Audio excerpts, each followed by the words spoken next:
The VinFast VF8 has turned into a pretty popular punching bag on the internet, and while I'm not here to defend it, I am here to tell you it's not the disaster some people have made it out to be.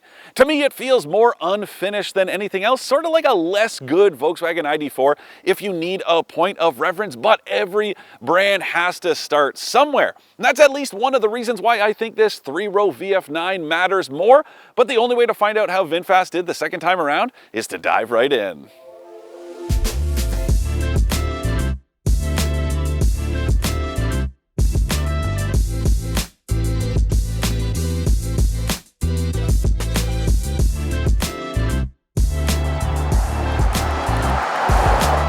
For more expert car reviews, don't forget to share our channel and subscribe so you can catch some of this and maybe even a little of that.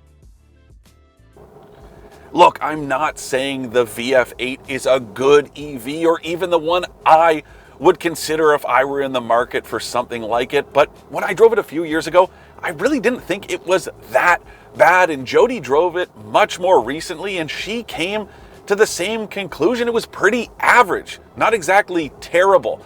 I really think that's important to note. I don't know why the internet went crazy dunking on it. I guess it was just an easy target, but VinFast was a lot more patient with the rollout of the VF9, and you can see that pay dividends. You can see the way that it's been improved, although some of the ways, that is an important note because it's not entirely improved. So let's talk about the similarities it shares with that VF8. All right, so here's the first issue in here that's the same as the VF8. If you want to adjust the steering column, the driver's seat, the door mirrors, you've got to do it with a combination of the touchscreen and then these controls on the left side of the steering wheel. And I know that's not something you're going to be doing all the time, but it's a good example of just how overly complicated a lot of the stuff in here can be.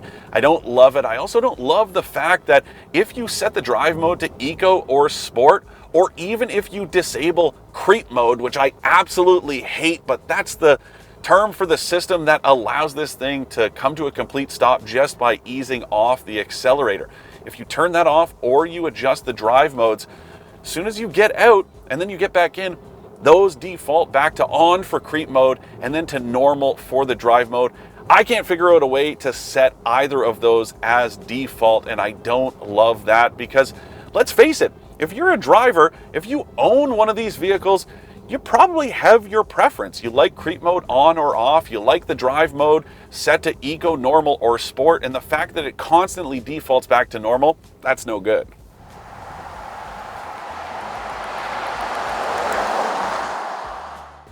Something else that's sort of weird is the climate control system.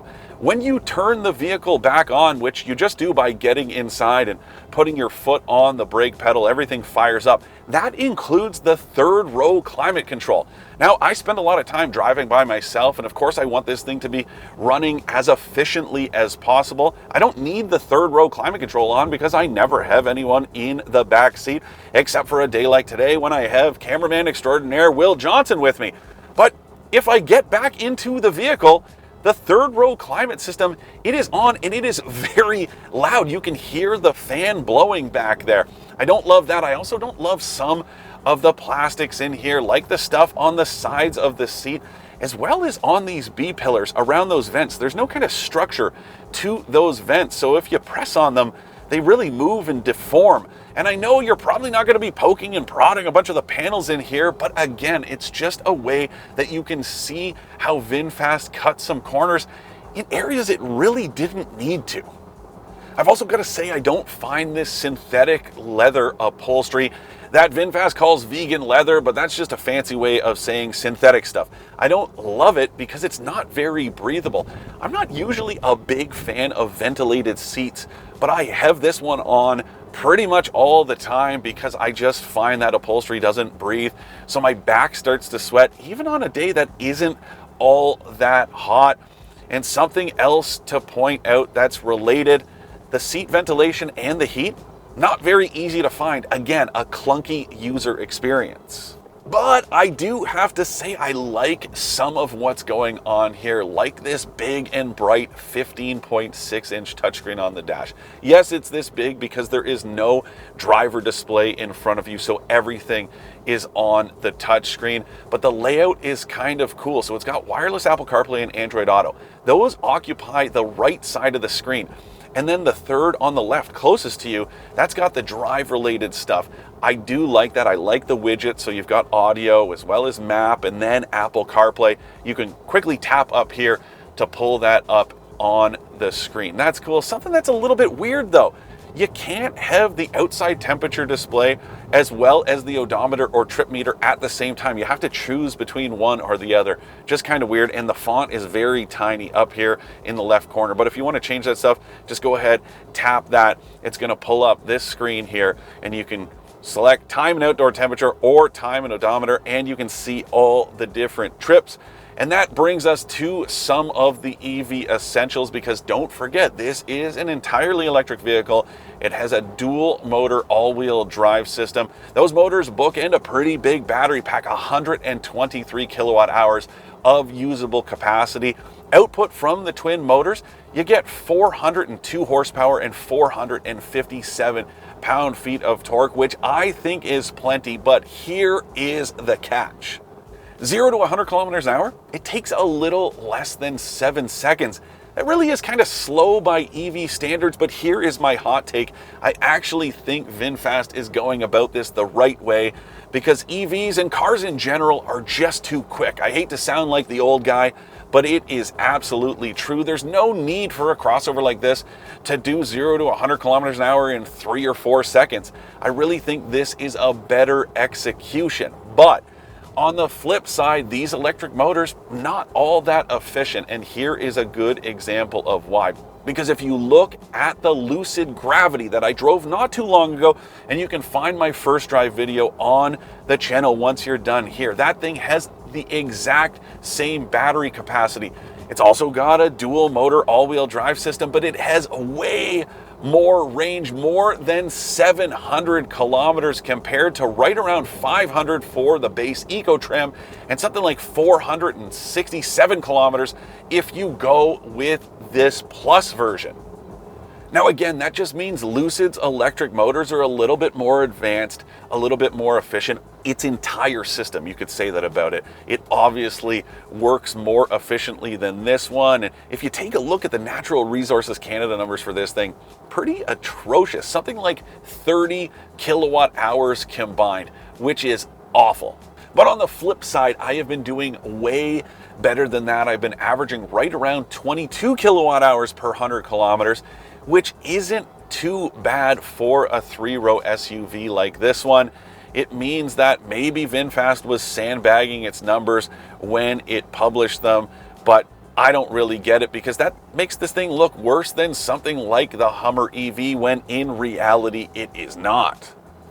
Now, maximum DC fast charging speeds capped at 160 kilowatts, which is pretty good. Keep in mind, the faster the charging speeds, the faster the battery degrades. So I'm happy to see VinFast is keeping this thing in more of a safe zone than something in the 250, 300, or even 350 kilowatt range that you get with something like the Hyundai Ioniq 9 or the Kia EV9 that this thing competes with. Now that means the benchmark 10 to 80% charge should take about 40 minutes in ideal conditions, which isn't too bad. There's also adjustable regenerative braking. Again, if you turn off that creep mode, that's how you allow it to come to a complete stop. There's high, kind of mid and low aggression, but I do think it could be just a little bit stronger. I don't love the execution. I'm rolling up to a stop sign here, and I have to be very deliberate, very careful to get this thing to stop where and when I want it to. And then the other thing is, well, if you don't get on the mechanical brakes right away, it starts to roll back or forward depending on the incline, which is just strange. I don't think I've ever experienced an EV like that, where you really have to get on the mechanical brakes right away or suffer the consequences. It behaves like a gas-powered vehicle in neutral. Very odd, but again, I like the fact that this has regenerative braking and you can control that braking force. And it's also something that VinFast should be able to address with a software update. And don't forget, this thing does have over-the-air update capability.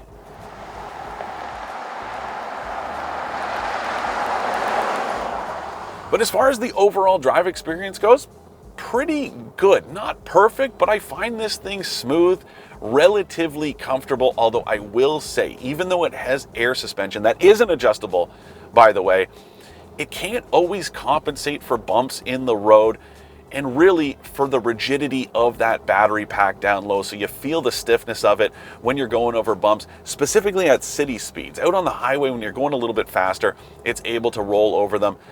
Credit that long wheelbase more than anything else, but it's not exactly uncomfortable. I don't hate the ride quality. It's not too bad. Something I don't like though, speaking of the maneuverability, the turning radius in this thing is just awful.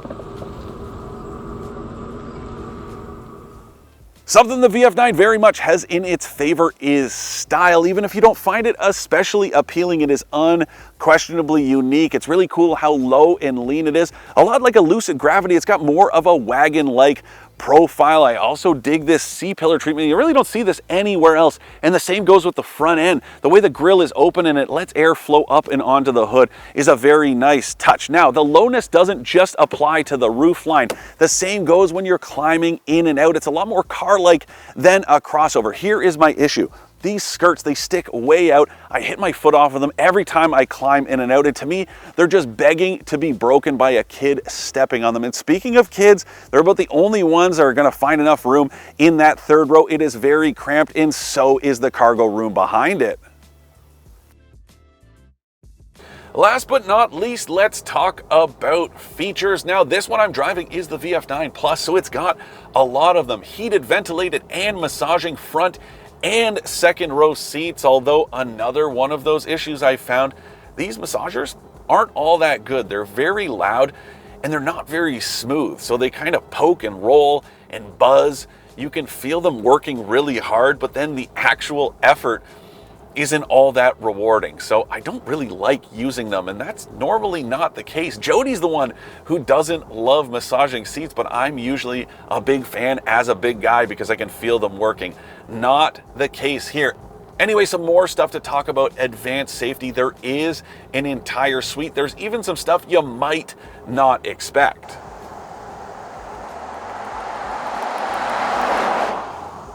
So of course you get forward collision warning, adaptive cruise control, blind spot monitoring, lane keep assist, but there's also stuff that's similar to GM's Teen Driver Suite.